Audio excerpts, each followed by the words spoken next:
Welcome to the Lidocaine Drip. I'm Kevin. And I'm Jess, and we'll be your host for today. And always. We're not really organized on this podcast. Not organized at all. But we're going to have fun along the way. You know, we're here to talk about what you may be thinking throughout the day and don't say, or what you do say and get in trouble for saying. That's usually what I do. In all seriousness, we made this podcast to combat mental health issues in veterinary medicine. Mental health in general.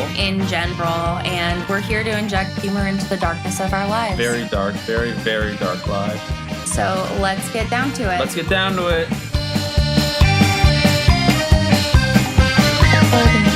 There we go. Hey everyone, welcome back to another episode of the Lidocaine Drip. We are separated right now because Kevin just graduated, so he's back home. You gonna say hi? Oh, I forgot we started. Sorry. How are you, everyone? Hello. You're enjoying your time at home, aren't you? Beautiful, sunny Northeast. It's about 62 degrees, and it's the middle of June. It's 92 here, and it's the middle of the night. I'd rather have that any other day. Oh, absolutely not. Ugh. Boom, boom, boom, boom, boom, boom. I'm trying to energize myself and pick up my mood for this. Well, I hear your ice cubes are clanging on your... I'll do it. Can you hear that? Oh, yeah. Oh, I almost spilled it on my computer. Don't spill. Precious stuff. Nice Pinot Grigio. I love that you drink it with ice cubes, too. I learned that from my mom. Very waspy. It's very Northeast. Yeah. Oh. Well, I guess, do you want to start off with the mental health check-in, or should I? Mental health check-in. I'll start. You know what? Might as well get it over with. I don't know. I'm good. I'm good as in I'm very relieved that I graduated. Very relieved. It was a great time. It was very surreal. It was a little emotional. It was fun. It was a great day. My whole family and friends came and everything, so that was fun. A great night with my classmates, and we went out in the city. And had a lot of fun. It's a little bittersweet because it was the last time we'll all, probably be together in the same area for a while, or hanging out. So that's the sad part of it. But we're all ready to get moving on and start working. So I'm a little stressed because I sort of waited to decide that I wanted to stay down in the... Oh, that's your dog barking. Yep, one of the dog's special guests for today, if you hear any dogs barking in the background. Yeah, we're going to fix that pretty soon. So I waited to decide that I want to stay in the south of the country and live in New Orleans. I'm just going to give away our location. And so I'm trying to figure out a job and all that fun jazz. So it's a little stressful, and I think that's taking away from me being able to really relax and bask in the sunlight of graduating. But I'm happy either way. Okay. Yeah, I hate leaving things to the last minute because it always stresses me out for that. Even though sometimes I intentionally do that. Do you do that? Or you procrastinate, but you're procrastinating, and then at the last minute. Huh? 100%. That's what the whole episode tonight was, is I waited hours and hours to keep doing it. But I was celebrating someone else's, my brother's graduation, so it was, but I prolonged it a little bit. That's all right. We got it done. So, well, congratulations to your brother. That's great. Yeah. How are you? I'm doing pretty good right now. I am back on clinics now. So I was off of surgery rotation for about 3 weeks, and it was a much needed break, mental health break, and I bet that was a blast. well, I wouldn't call it a blast, but you know, I needed the break and was able to get a little bit of clarity and just kind of figure some things out for my life and everything. But I'm doing okay right now. I would say that I don't know, maybe this is my new normal where I'm not going to be like, yeah, I'm doing great, because I think that I don't know, maybe it's because I'm not choosing to perceive it as being great. I think a lot of how we view our world is a choice. And you can choose to react to different situations or things that happen in a negative way or in a positive way. And I think a lot of it starts with your thoughts and having that choice. And sometimes I definitely choose to make things harder on myself and maybe take the more negative route, at least internally. So I don't know, maybe that's a whole nother topic for another time. But I think that, I don't know, I guess I'm trying to choose to be more positive. I don't know if I really answered the question, but It's just a mental health check-in, so you really just like talk about whatever you want. I guess so. Yeah, it's true. It's our podcast, right? Yeah, we do whatever the heck we want. All right. Did you have time to look up a Lidofact? Yeah, I did. But did you have time? Yeah, absolutely. You want me to go first? Yeah, maybe you should go first. Okay.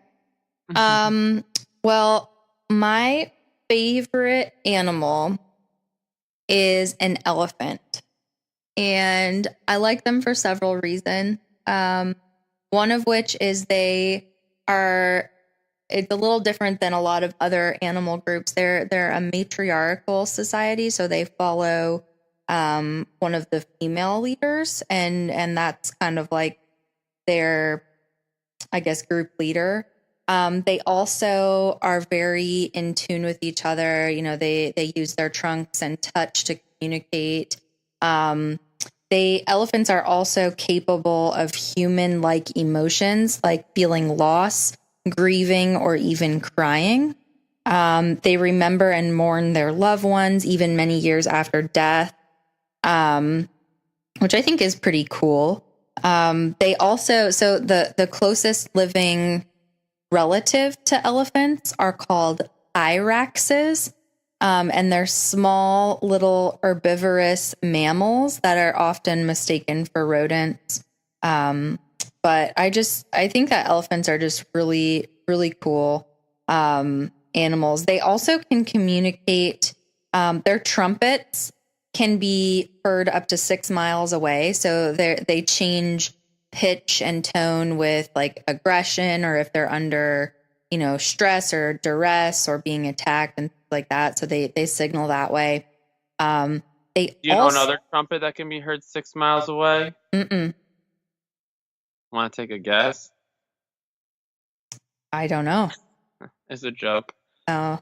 Mine. Get it? Never mind.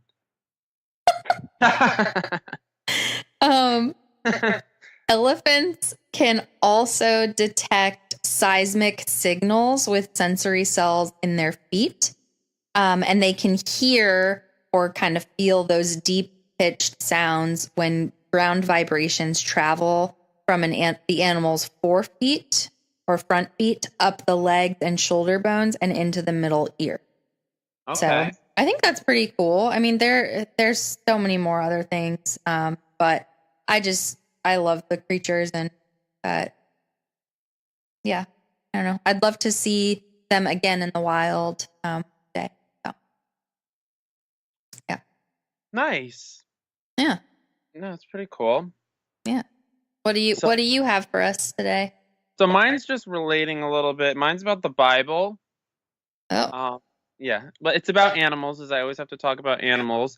So in the Bible, I thought this was interesting. Sheep are mentioned 45 times, and goats are mentioned 88 times.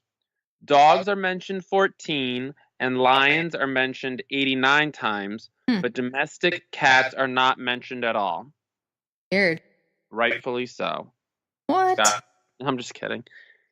But I thought that was pretty interesting. I don't know. I guess I've always wanted to actually read the Bible through, like from front to back, just to, I don't know.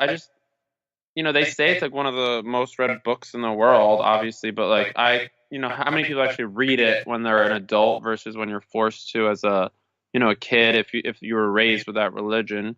Um, but when we were like in catechism and stuff when you were younger, you were supposed to read like, verses or chapters from it or whatever. So I don't know, it's just interesting that animals are mentioned that much, especially like goats and sheep. Well, I guess sheep makes sense, but goats don't. I don't know. I don't know why goats 88 times. It seems like a lot, but Well, anyway. I think they were common. I mean, if you think about where most of the Bible takes place, it was like the desert. So goats can eat just about anything, and um, they can survive on a lot more than a lot of other animals. So I can get it. Yeah. Cool. One more fact. Okay. The South American giant anteater eats more than 30,000 ants a day. Like, that's insane.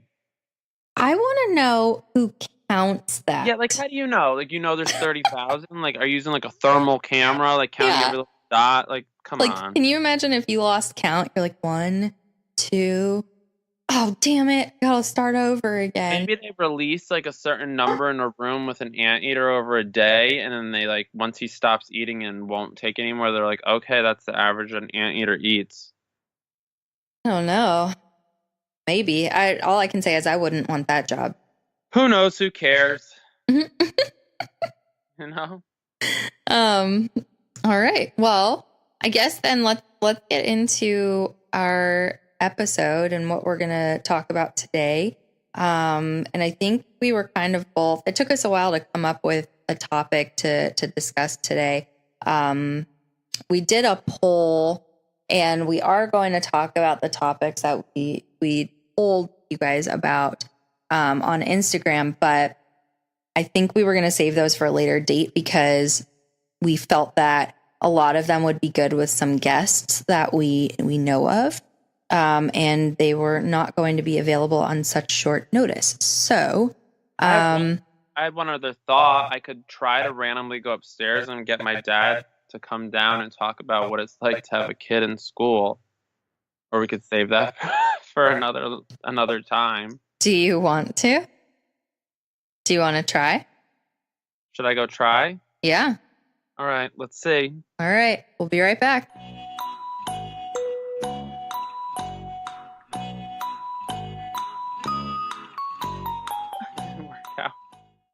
No, that's okay. We'll just continue with what we were originally going to talk about. Which was what? Stress and different things that are stressing us out right now. So you already mentioned being, having to move and find a job and all of that because you just graduated.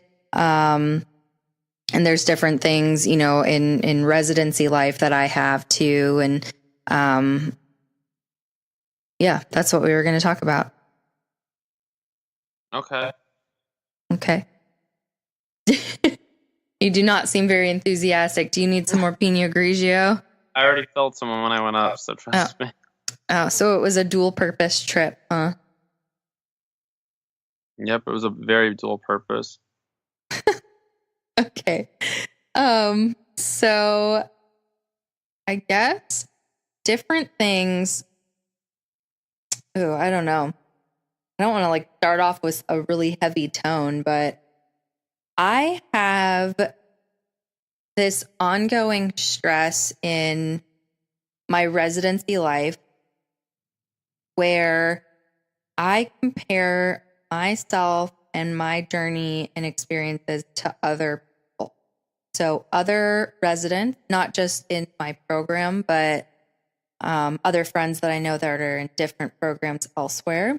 And I compare, they're so much further along with this, or they have this already done and I haven't even started yet. And, there for everybody who doesn't realize, we have different requirements. So depending on what residency or specialty program you go into, there are different things that are required of you in order to be able to take your board's examinations and become a board certified, whatever, surgeon, internist, cardiologist, whatever it is.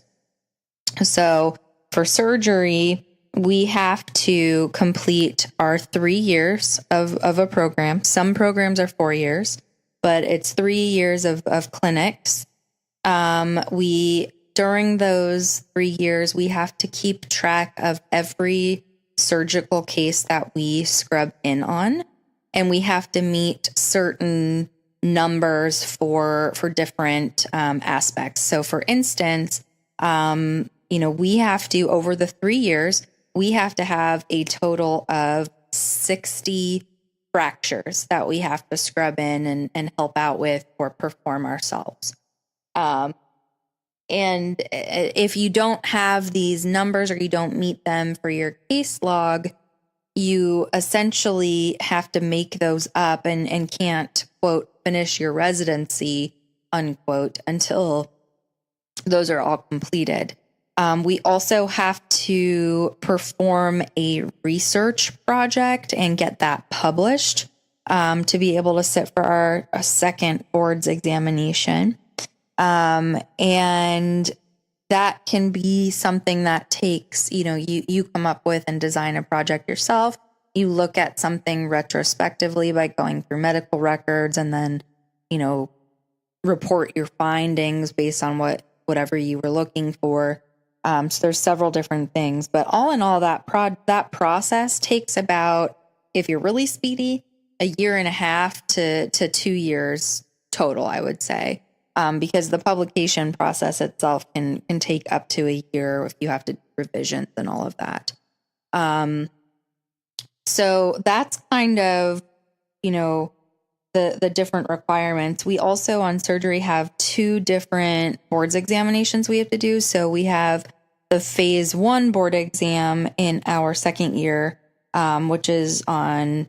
What does that entail? So it's basically on a lot of anesthesia. It's on like drugs or medications, like mechanism of action, how they work, what you use them for. It's on physiology, basic, disease processes, surgical principles. Basically, we have this book that we call Tobias. So it's like a almost 3,000 page textbook that's split up into 2 volumes. And we essentially have to read that whole thing by the end of our residency, in addition to several other things and journal articles and all of that.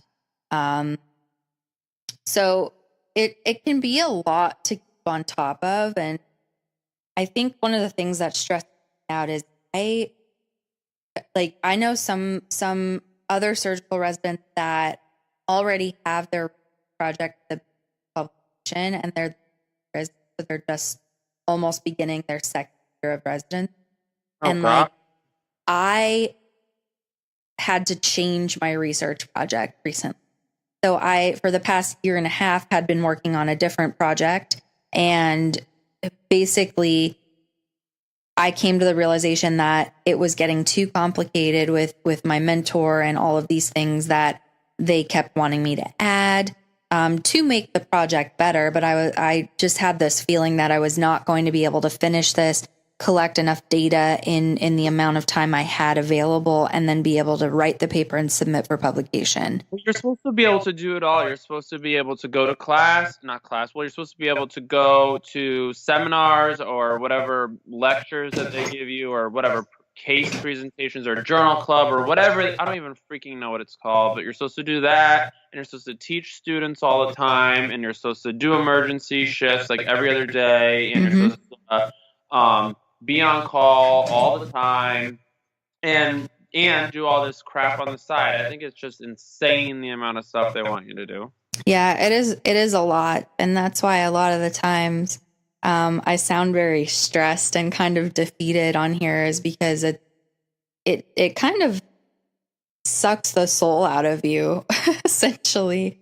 And again, that kind of goes back to, okay, your thoughts and choosing to react to situations. But I don't know. I just get sometimes I just get so burnt out with all, like you said, all of the stuff that they make us do and that they require us to do. And it's not, residency is not supposed to be easy. So I'm not complaining about that and saying I wish it was easier. I'm just more venting about, all of the stuff that we have to do that sometimes just weighs down on me. And sometimes it gets me to the point where I'm so out of it that I purposefully put things off. And I'm like, I would rather spend all Saturday on the couch watching Grey's Anatomy run, which is like my favorite show to watch on Netflix, than do Grey's the work that I Anatomy. have to do. Yeah, Grey's Anatomy. I watch, me and my cousins, I used to have AOL Instant Messenger, and I would every day my AOL Instant Messenger would be like a quote from Grey's Anatomy. Every ending of that show has the most amazing life quote, like the way Yeah. she described something, and I would put my little stupid like capital letter, lowercase letter, like black background, green letters, since that was my favorite combination. And I put a Grey's Anatomy quote, and then I got out of it, and now it's been like 8 years. I'm like, I can't get back into eight seasons and catch up. Oh yeah. Well, I mean, you can if you put your mind to it, but I started back from the very beginning because I think I did that when I started my rotating internship because I was like, they're interns, I'm going to be an intern. This is great. Like it's so applicable to my life. Haha. Yeah, it's not really. But, some of the things that those characters go through, you're like, hey, that was me last week or whatever, obviously it's not the same, but anyway, I guess you're not a student anymore. You're a doctor now.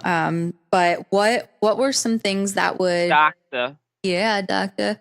What are some things that would stress you out about, your daily lives and then having to come home and extra work, study your work? I think I'm more interested in hearing about the residency since you've went like 8 minutes into it. Like, why don't we talk? Let's hear more about residency because I think it stresses me out. We could bring internships into it as well, but I think, it stressed me out to begin with seeing residents like yourself go through residency or even, people at school going through an internship because until like while you're in vet school, up until you get to clinical year, you're not aware of all that's placed on you as a resident or as an intern. And I think, a lot of students, once you get to clinical year, you're sort of, it's sort of for some people like makes you decide that you're definitely not going to go down that route, even if you wanted to or had it in the back of your mind just by seeing how rigorous and intense of a program it can really be for 3 years of your life or a year of your life. So I think it's good to, I don't know, it's just I think it's good to talk about that because that was a big stress for me, wondering. And I had doctors years ago that were like, do a residency, do a residency, do a residency, because, your quality of life when you get out is better as far as financially and depending on the area that you go into. If you're in like dermatology or ophthalmology or, some of the areas that are a little bit less I don't know. They're just not as strenuous as a schedule. You can work like 9 to 5 or 9 to 3 Monday through Friday, and you like Mm. have a great life and you're making a great amount of money. So I don't know. I think it's good to talk about, the different, programs that there are after vet school because I'm not doing either of those.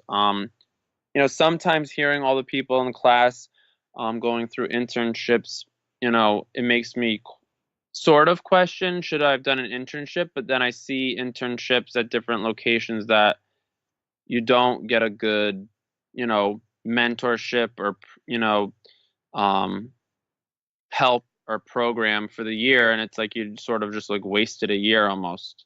Um, Yeah.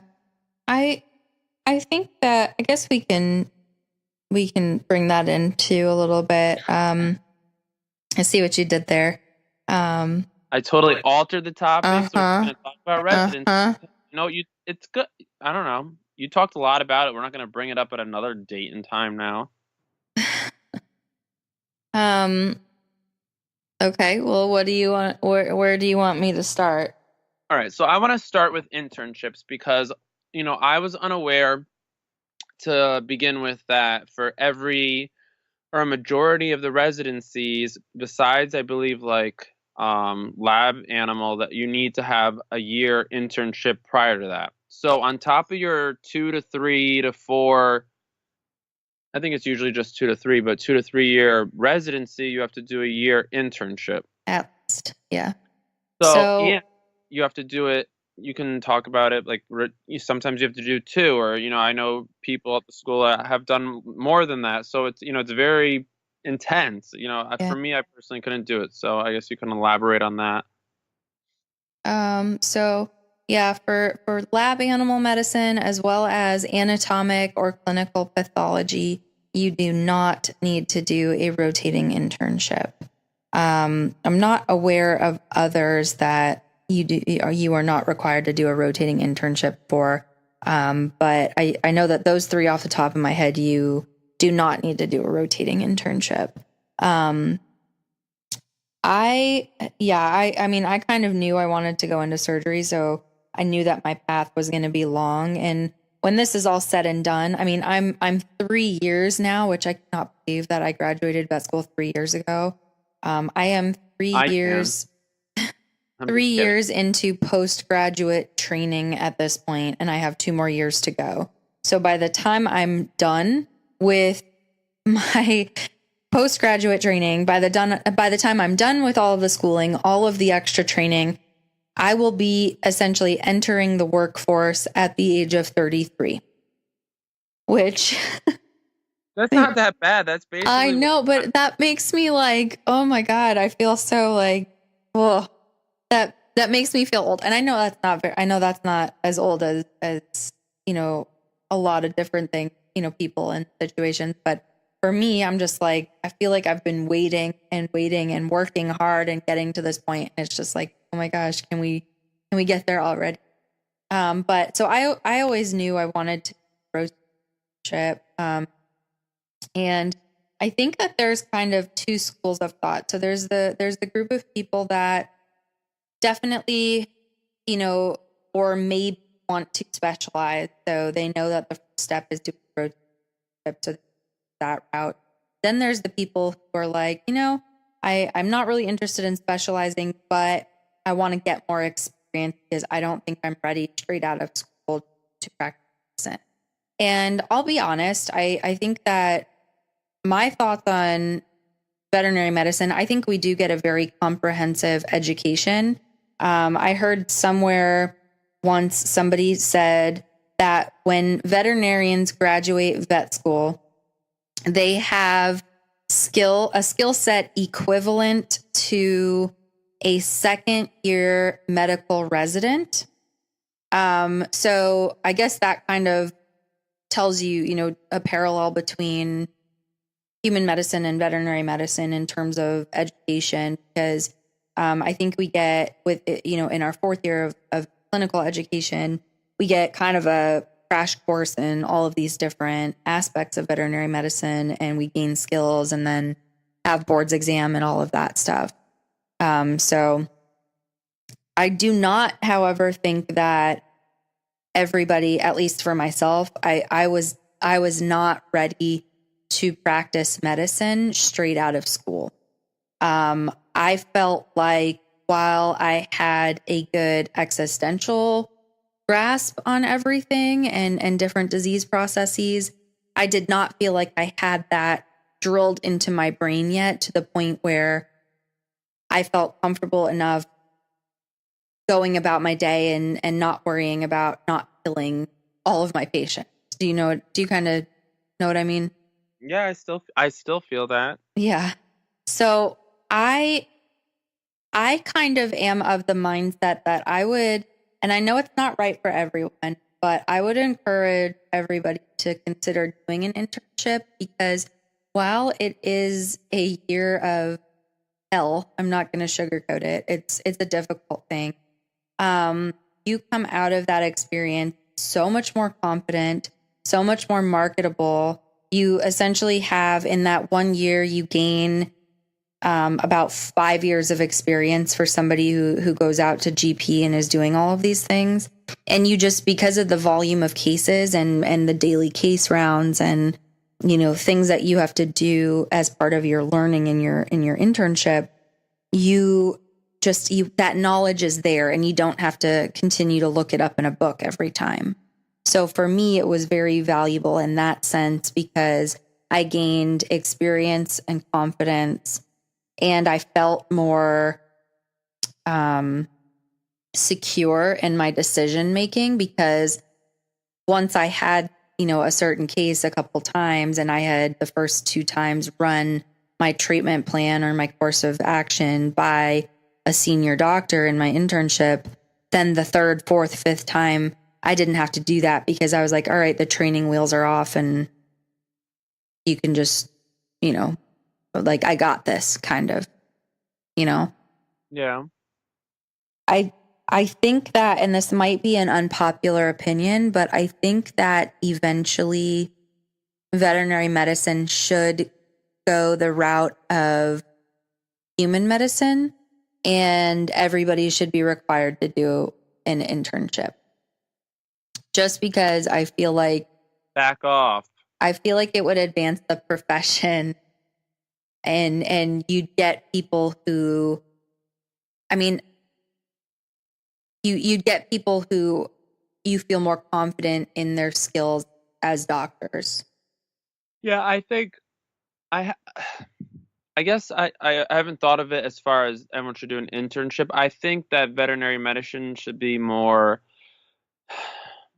narrowed down so that you'd have to pick first off a species, even if it's just like small versus large or mixed, and then mixed, like, it could be a different track. But I just think I'm one of those people that has the opinion that you learn so much vast amount of knowledge in vet school that you learn like all this stuff. So instead of like getting out of veterinary school knowing 80 to 90% about one thing really well, you know, like 10 to 20% about everything. So like, you know, 20% about, like, you know, the most common horse diseases, and then like 10% about goats and pigs and sheep, and then like 30% about cats and 30% about dogs. And it's just like you get out knowing like little bits of everything, and you're supposed to just like, okay, you can practice on all of that and you can go into any, you know, one of those directions that you want. But it's like if you had to actually just focus on one area and they taught you more things that you should know, not things that you should know, but just weeded out the stuff that you know is so not pertinent these days in like the 21st century. Just things that like they test you on that you look up in a book no matter what at the end of the day. And it's like if they just really taught you more and focus more on the things that really matter for your knowledge, to understand like disease processes and like why things happen, or I don't know. I have a very different opinion on it, but I just think I agree with what you're saying. Like if you want to go into surgery or something like that, then you have to do like, and you want to do surgery on small animals, and you focus on a tract to that. You know what I mean? And then you focus on if you want to do exotics, you just focus on exotics and go that route. But I guess it's hard because people might not know. Yeah. But I think that if we do it that way, or if it was done that way, that you would lose one of the better things about our profession as veterinarians, which is this career is so versatile. You can work for the government, you can work internationally, you can work on exotics, or, you know, if you switch down the road a couple years, you can go back to small animal. You know, you're not like you graduate and that's all you do is cats and dogs for the rest of your life. If you want to expand or go into the industry or, you know, research or whatever, there's several different avenues you can go into in this career. you can go back and do a residency or an internship after a couple of years in general practice. So I feel like if we did it that way, where we become so peg-holed in vet school that we would lose out on the opportunity to maybe change your mind later on down the road. Do you know what I mean? Yeah. But I think I know what you're saying, and I think there's got to be an easier way to do that. I mean, my own experience in vet school, I did not do, I mean, other than like the basics that we would need to pass the national board exam, which that's another thing we'll talk about in just a second. I did not do any large animal rotations. I tracked small animal. So I didn't do any equine rotations. I didn't do any food animal. I've never actually seen an equine surgery or been involved in one of those before. So it's kind of like this whole other world to me that I know nothing about. It's intense. Yeah, it's much different than what so it's, it's kind of like you can be really good at one thing in vet school, or you can be kind of okay at several things. That's not really I don't know what I was looking for. If you were going to deliver a baby, would you want your OBGYN to be like pretty good at delivering babies? Well, no, that's different. I know, I guess that's different. I was thinking, so it's kind of like you can choose to almost spread yourself too thin by trying to know a little bit of everything, or you can know a lot, like one. Yeah. So I think that sometimes they ask too much of us professionals. It's a lot. I mean, if you think of like the 4 big cat, dog, houses to know a lot about, like that's 4 different that are incredibly different in their physiology, their anatomy, the way they respond to medications and different treatments. So it's a lot to know about. Going back to the NAVLE, which is the North American Veterinary Licensing Exam. So what we have to take here to be able to quote unquote pass board to get our first job after graduation to basically practice medicine and or veterinary medicine. I think there should be separate tests for large animal and small animal, because again, it's like knowing a little bit about everything or knowing a lot more about one aspect. You know what I mean? Yeah. Yeah, I do. Sorry, I didn't mean to interrupt you. No, go. I feel like the people who do mixed animal practice have like the hardest job, because I do. I think they do, because they have to know. You're like responding, and I didn't say. You were saying your response was like I said something. You were like, they do. You like, laughed a little bit. No, I sniffed. Oh, well, sounded like a laugh. No, I agree with you. Yeah. Keep going. I'm not going to talk this whole episode. You're going to have to interject as well. All right. Yeah, no, I agree. I think, well, first off, if you're in mixed animal practice, there's already that like stipulation that you're going to make less money, which is a deterrent for a lot of people. There's a huge shortage of large or mixed animal veterinarians, like for the government, for like the public health sector of the United States. Louisiana itself and other, states in the South. There's a big shortage of veterinarians at like the slaughter facilities and, government facilities that oversee, the food production in this country. So I think, first off, having a shorter, like a smaller pay. Also having to know, a little bit more about, I don't know, if you go into mixed animal practice or large animal, they test you in school about dogs, cats, and all that, and then you're supposed to know about horses and cows.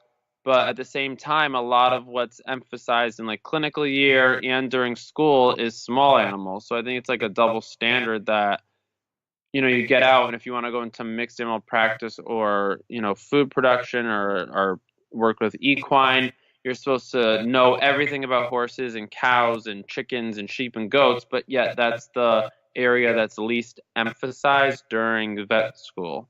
I don't know if you feel the same way, but like I feel, even in classes, the teachers will ask like, how many of you are going to do like work with cows? How many are going to work with horses? And it's always like less than like 15%. And so, everyone doesn't like really, I don't know, they just like sort of brush off the subject. Yeah, I agree with that. I mean, I don't know what to do about fixing the curriculum. I think that I don't know. I think that it's just hard to know a lot about all this and feel like you can confidently switch from cats to cows or birds or whatever. I think that may be also where an internship kind of comes into play, because you might not know what you want to do when you're in vet school, and you might figure that out by doing rotations. Yeah. During your clinical year, and then you're like, okay, I want to know more about this, and maybe choose to do an internship to gain more experience in that and have that as experience moving forward for your future career. Yeah, I know that there's specific people during my rotation that were doing internships and they were going to go into one area and then they totally changed their path and went into another area, based on just their internship alone in the beginning. So, but I guess that's the best part about, being in the veterinary profession is you can switch. Once you have your veterinary degree, you can, if you want to, even, 10 years in, switch up and, go to another area and, or another species and like do exotics or, do surgery or internal medicine. You can, Mm-hmm. um, just do an internship and then do a residency and you can, start a whole new area and learn, keep learning. For people that want to keep learning or they get bored or they want something new, then you can just switch it up and, go to a whole new section of Yeah. the profession. And I think that's one, benefit, but it's also,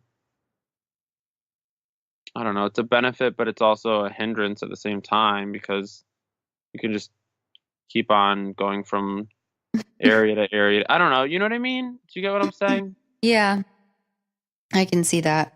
Because you go into one area and you're not satisfied, and so after like 10 years of doing small animal medicine, you're like, I want to be an internal medicine or an internist, or then you go on to that and you're like, oh, this isn't really exciting to me anymore. I Mhm. want to go into surgery. You like keep searching for the area of the profession that you're passionate Yeah. about, and you might not ever find it. Well, and I think one of the good things too is there's a lot of CE or continuing education courses out there.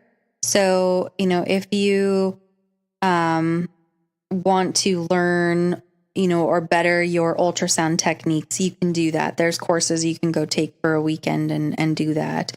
I guess I didn't have to, but a couple weeks ago, I guess that was almost 2 months ago. Wow, time flies.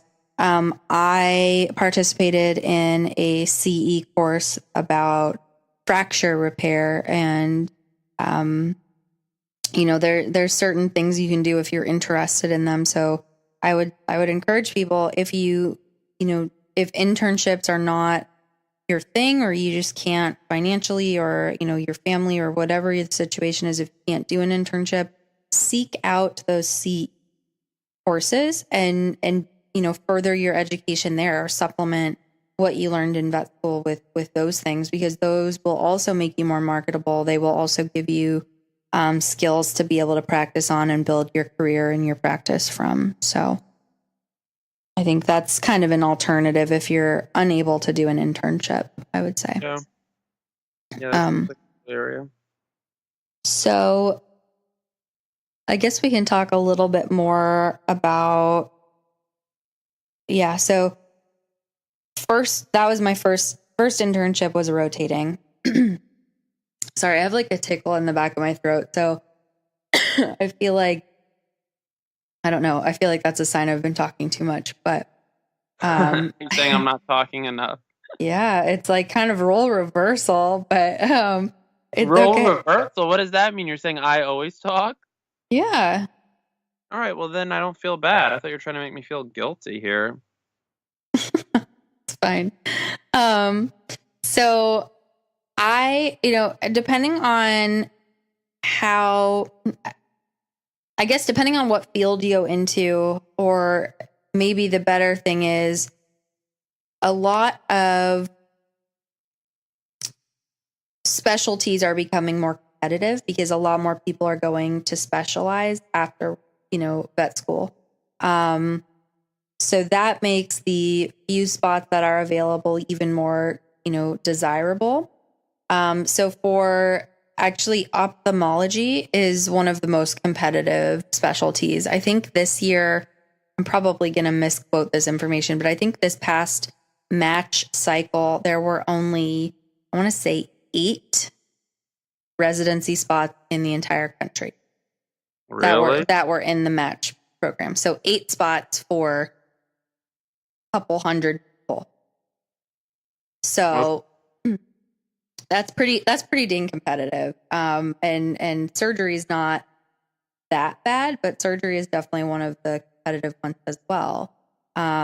So sometimes you have to do a second internship, which is a specialty internship. So that is something that you're still an intern, but you're coming out with all of your knowledge from your rotating internship, and you are doing an internship in whatever your chosen field is. So for me, it was surgery. Mm-hmm. And that means that I am just doing surgery, but I still am kind of in the hierarchy of things. I'm a step above a rotating intern, but a step below the resident. And it's kind of like you're there to observe. It's a lot of, what you could call bitch work. Hard work, keeping, working hard, long hours, getting your paperwork done, doing a good job, kind of busting your ass basically to prove that, yes, I would be a good resident. I want this, I'm good at this. And basically it's kind of like a year-long audition for, hey, look at me. Like, I'd be a really good resident. You should take me for your program. Or the people you're working with, hey, you should be, or please write me strong letters of recommendation so I can get into a program. So that's kind of what I think of those as, masked with your learning and your gaining experience. Very stressful. I've started, again, I think that's where I started comparing myself to other people, other interns, even in different specialties, other residents, even though I wasn't a resident at the time, because I wanted a residency so badly. And I think I unfortunately learned this bad habit of comparison, and it's something we all practice every day anyway. We compare ourselves to other people's lives on social media, or, my friend just got engaged, or, had a baby or whatever. And you compare what you don't have to, or I guess you're looking at other people's lives and forgetting what you actually have and you don't, because you're thinking you're missing out and the grass is greener on the other side. Mm-hmm. Yep. Sorry, go ahead. No, I was saying, yeah, No, keep going. Um, so yeah, I feel like maybe I was a little bit more confident in my second internship because I had already done my first one and had the experience and knowledge coming out of that one. But I feel like I was more stressed. I feel like because I felt like I was in this year-long audition that, I was never able to allow myself or give myself a break and take that pressure that I self-inflicted pressure, upon myself, that I was never able to lift that up and give myself just a breather from all of it. And I think that continued into this past year of my residency, where I was able to at least be high functioning. But it wasn't always fun. Not that never always fun. Not that it's supposed to be fun. I do have fun with my resident mates, and I don't know. I let a lot of things get to me, and I still do, but I'm trying to work on that and get better at it and not let little things bother me. I choose my battles, if you will. I kind of have a limited number of bucks to give, and I choose the things that are really important to me to give a fuck about, if that makes sense. No, it does. It's not. What? I don't know. I guess everything about vet school in general and then afterwards is just none of it's easy. So it's like you have to like prove yourself, I feel like, in vet school by being, especially clinical year, by being I don't know, just proving yourself to upper. It's always like a tier system. So it's like you're always trying to like impress the higher personnel on the pyramids, and it's like, when do you ever get to the freaking top? And it's like, I guess when you're a vet working in a job, then it's like you're still, unless you're like the owner of the practice, you're still like looking up. And I guess it's the same, in residency. Like you're never gonna be at the end of, you're never gonna be at the tippity top until you're done, I guess. And then you should hopefully, reach the finish line. Hopefully. I think at this point I'm just trying to make it out alive. I'm gonna finish. I'm definitely gonna finish this program. I'm just trying to. I think what I need to do more of is do the best that I can, but also realize that that is enough. I don't need to. My best is not going to be somebody else's best, and vice versa. Meaning, if I'm seeing somebody else do more, that doesn't mean I have to do more. I'm going to try to adopt that, within reason. I'm the type of person, I like to push myself. I need that kind of internal competition, like, oh, do better than you did yesterday. Because that's just the type of person I am and who I've always been. But I need to stop trying to compare myself to other people and just focus on myself and what I do have. Because honestly, like, my life is not as bad as I perceive it to be. Yeah, it's not. Things could always be worse. No, I agree. It could be worse, but you could say that forever and ever and ever and ever and ever. It's like, you know what I mean? It could always be worse, technically, but it doesn't mean you can't be sorry for yourself at some point.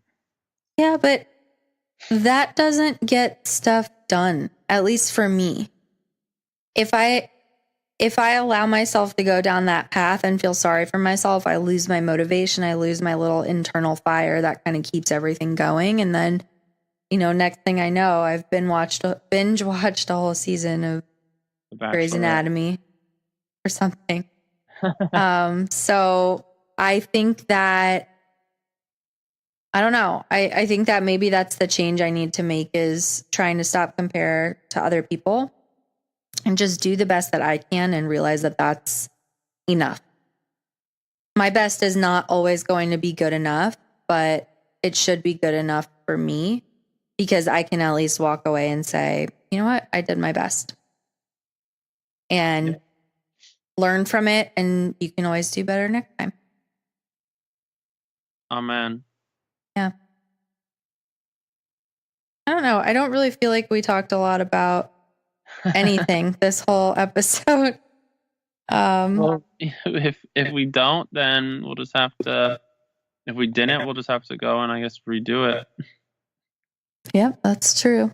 I don't know. I mean, we talked a little bit about thoughts on it, but I don't know.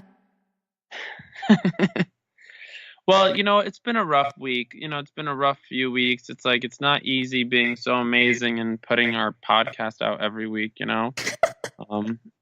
In addition to our regular lives and all of the other stuff we have to do.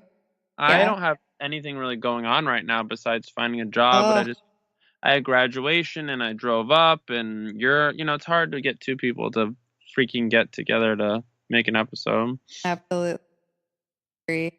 Yeah. Oh, I didn't even also mention the other stuff I have to do every week for this resident too. But is it too late for that, or do you want to bring it up? I can do it briefly. I don't know if it's very interesting to people, but so every Tuesday morning we have this what's called boards preparation, or a case presentation, where basically we take a case that we have seen and were involved with previously.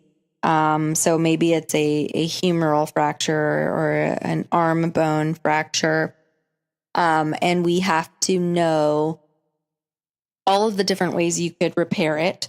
We have to be able to read the x-rays that we took and describe exactly what we see, describe the fracture. We have to say what size screws we used, what type of bone plate we used to fix the fracture. Why couldn't we use this type of screw or this type of bone plate? It's very detailed, and it's designed. It's designed to make us better surgeons and to make us know all of the information we're going to need to know for boards, because those are the types of questions that they will ask us on our part 2 of boards, which happens after third year of residency. So it's designed to make us better, but that's every week.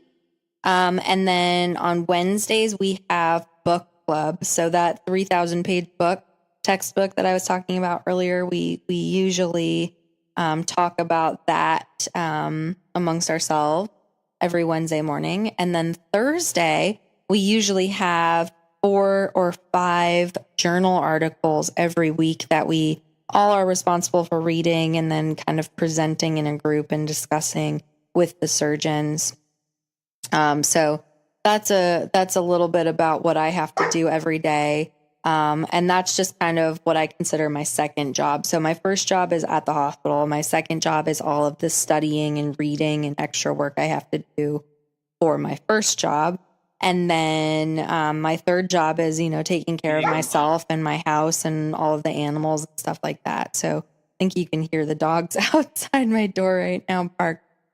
I can. They're getting fed up about me being locked in my room. I'm sitting on my bed right now, recording everything. I'm laying on the floor of my basement, sprawled out. That's so nice. But yeah, so it's a lot. So I was actually talking to Jerry last week, and he's like, sometimes I'm listening to the podcast and I listen to your voice and you just sound defeated. I'm like, oh, that kind of broke my heart a little bit, but I guess it's true. Sometimes I'm just really exhausted. And again, I think this podcast is a really good outlet for me to process out loud, to process all of my thoughts and feelings about everything. But I don't know. I don't like to complain. I'm not one of those people who likes to complain. This podcast is a way for me to kind of think things out loud, if you will, and kind of process things there. So I'm very grateful that we have this as an outlet. Me too. Yeah. I'm very grateful that in my tired, relaxed state that you were able to talk for most of this episode. Yeah, well, you're welcome, I guess. My throat is like so dry right now. I'm going to have to go get some water soon. But yeah, I don't know. I don't even know if this was interesting, listeners, but hopefully you guys got something out of it. Maybe, different. Please. If not, we're just going to cancel the podcast. We're not going to. We'll just do better next, right? Shout out to Norway. Or was it Norway? No. Whoever in Norway. Just the entire country of Norway. Yeah, but I guess on that note, well, I was going to say, please keep commenting. Like, let us know what you guys hear.